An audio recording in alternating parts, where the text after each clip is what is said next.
Donc, pour toi, l'islam, qu'est-ce que ça signifie?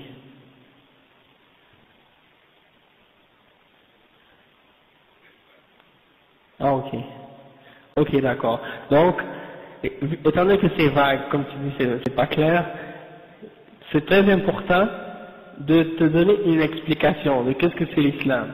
Parce que Allah subhanahu wa ta'ala, Dieu, on dit Allah en arabe, il veut pas simplement qu'une personne fasse un témoignage de sa foi en l'islam s'il n'a pas compris qu'est-ce que ça signifie. Quand on témoigne de l'islam, il faut témoigner en pleine connaissance de cause. Il faut comprendre exactement en quoi on fait notre témoignage. Donc Allah subhanahu wa ta'ala il dit dans le Coran illa man shahida bil haqq wa hum ya'lamun, excepté ceux qui ont témoigné de la vérité en pleine connaissance, c'est-à-dire ils ont la connaissance de en quoi il y a le témoignage qu'ils font, ils savent. C'est comme un contrat. Quand tu vas signer un contrat, eh ben avant de le signer tu le lis, parce que si tu le lis pas, tu signes n'importe quoi, tu sais pas en quoi tu sais pas en fait qu'est-ce que tu signes, et ça c'est pas acceptable, ok? Donc avant de te demander de témoigner de l'islam, je vais t'expliquer un peu qu'est-ce que c'est l'islam pour que tu aies une meilleure compréhension. Par la suite, si tu comprends bien qu'est-ce que je t'ai expliqué, que tu es d'accord, Inch'Allah, eh ben, si Dieu veut, Inch'Allah ça veut dire si Dieu veut, eh ben, tu feras ton témoignage par la suite. Non. Inch'Allah. Inch'Allah. Non. Donc, l'islam, qu'est-ce que ça signifie? Hein? Ça vient du mot, ça veut dire en français la soumission, à l'islam, c'est-à-dire de se soumettre à Dieu.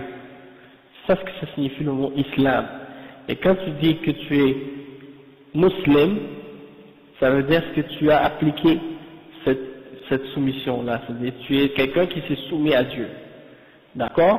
Donc on dit en français musulman, en fait c'est pour dire que c'est celui qui s'est soumis à son créateur. D'accord? Donc l'islam c'est la religion de la soumission à Dieu. D'accord? Et la base de cette religion-là, c'est établi sur un témoignage. Et c'est ce témoignage-là qu'on demande à une personne, qu'on demande à quelqu'un de dire lorsqu'il veut entrer dans cette religion, il doit prononcer cette phrase, et c'est ça ce qui va faire qu'il devient musulman, d'accord? Donc, l'important c'est de comprendre qu'est-ce que ça signifie ce témoignage-là, puis qu'est-ce que ça implique, ok? Et ce témoignage en arabe c'est La ilaha illallah, Muhammadur Rasulullah. Et donc, La ilaha illallah c'est la base de l'islam. Ça veut dire, rien ne mérite d'être adoré excepté Allah. D'accord? Rien ne mérite l'adoration excepté Dieu, le Créateur, le Maître de toutes choses. C'est lui seul qui mérite qu'on l'adore. C'est lui seul qui mérite qu'on l'invoque. C'est lui seul qui mérite qu'on le craigne et qu'on mette notre espoir en lui, etc. Toutes les formes d'adoration qu'on peut faire doivent être uniquement pour lui, pour Allah subhanahu wa ta'ala. On ne doit pas adorer rien d'autre en dehors de lui.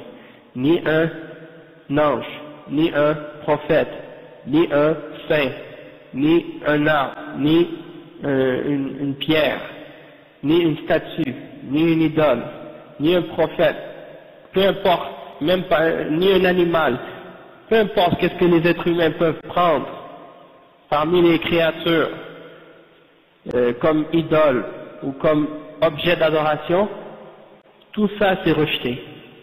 Tu dois adorer Allah seul, le Créateur. Ton Créateur, tu dois l'adorer lui seul, et rien d'autre avec lui.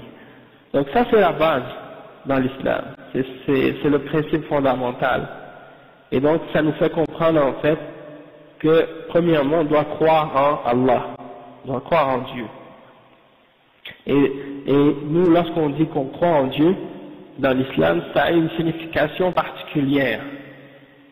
Et en fait, c'est ça ce qui nous distingue de toutes les autres religions. C'est ça ce qui fait que l'islam est différent de tous les autres croyances et toutes les autres religions sur la terre.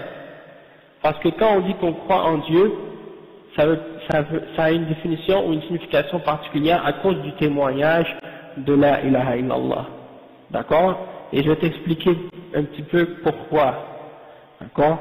C'est que premièrement, tu dis que tu crois en Dieu, mais l'important c'est pas juste de dire je crois en Dieu, parce que la plupart des gens qui croient en une religion, ils disent nous aussi on croit en un Dieu. Les chrétiens disent nous croyons en Dieu, les juifs disent nous croyons en Dieu, les hindous disent nous croyons en un Dieu, ou à plusieurs, hein. Donc chacun va dire nous croyons en un Dieu, mais c'est pas ça qui fait vraiment la distinction entre les religions. La distinction c'est autre part, d'accord? Et c'est ça ce qui est important de comprendre. Donc premièrement, quand on dit qu'on croit en Dieu, ça veut dire quoi?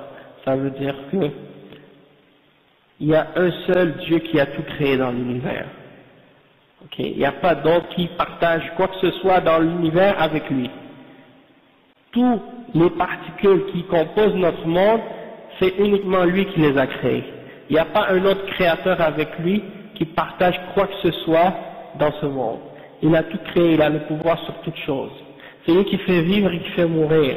C'est lui qui donne à chaque être sa subsistance. Il n'y en a pas deux comme lui. Il est le seul et l'unique, le maître de toute chose.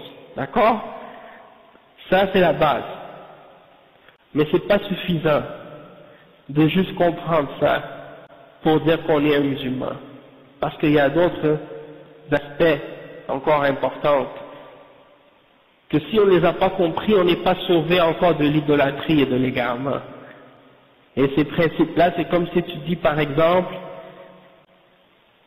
que c'est pas suffisant juste de dire oui c'est Dieu qui a tout créé, mais tu dois dire c'est lui seul que je vais adorer. C'est à lui seul que je vais offrir un acte d'adoration, pas à autre. Donc quand on regarde les êtres humains, on voit que c'est ça, c'est là qu'ils ont dévié, la plupart d'entre eux, ils ont dévié là-dessus. Hein? Par exemple, le chrétien, il dit oui, je crois un Dieu unique. Mais quand il va prier, il prie à qui? Il prie à Jésus, il prie à Marie, il prie à un saint. Hein? Ils prennent entre eux et Dieu des intermédiaires et des intercesseurs. Ils ne veulent pas aller directement à leur créateur, ils passent par quelqu'un d'autre. Si on voit par exemple en Haïti, eh bien les Haïtiens, qu'est-ce qu'ils ont fait? Ils ont accepté le christianisme durant l'esclavage, mais qu'est-ce qu'ils ont fait en même temps? Ils ont attribué à chacun des saints de l'Église une loi parmi les lois dans les croyances des vaudouisants. Hein? Et donc quand tu vois les catholiques parfois qui prient Saint Jacques ou Sainte Rose ou une autre, je ne sais pas quel nom, il ne prie pas nécessairement ce saint-là, mais en même temps, peut-être qu'il est en train de prier le loi dans le vaudouisme. Un loi. C'est comme un esprit en réalité auquel ils attribuent une entité, une existence, et puis ils les prennent comme des intermédiaires entre eux et Allah subhanahu wa ta'ala. Et ça, c'est un peu comme les gens qui adorent les djinns. Exactement. Donc ils leur vouent un acte ils leur vouent des actes d'adoration. Ils leur demandent des faveurs, ils leur offrent des services, ils leur demandent des services en échange de certaines formes d'adoration, de certains rituels qu'ils doivent performer et des trucs qu'ils doivent donner en cadeau, soi-disant, à celui qui représente ou qui vient parler au nom des lois, que ce soit un prêtre, un ougan ou autre chose. Ça c'est un exemple. Dans le christianisme, ils ont mélangé le christianisme avec ces croyances-là. D'accord? C'est pour ça, des fois, la plupart des haïtiens, ils disent catholiques, mais en réalité, ils ne sont pas vraiment des vrais catholiques. Parce qu'ils ne croient pas vraiment à la même croyance que qu'est-ce que l'Église leur demande de croire. D'accord? Mais c'est juste pour ça comprendre que peu importe la religion, c'est pas le nom de la religion l'important. Quand ils font ces choses-là, tu vois que peu importe l'image qu'ils se donnent, ou le nom qu'ils se donnent à leur religion, tu vois qu'ils ont fait la même erreur. Les chrétiens, ils ont fait la même erreur, les vaudouisants, ils ont fait la même erreur, hein, et les autres croyances, ils ont fait la même erreur, ils ont pris entre eux et Dieu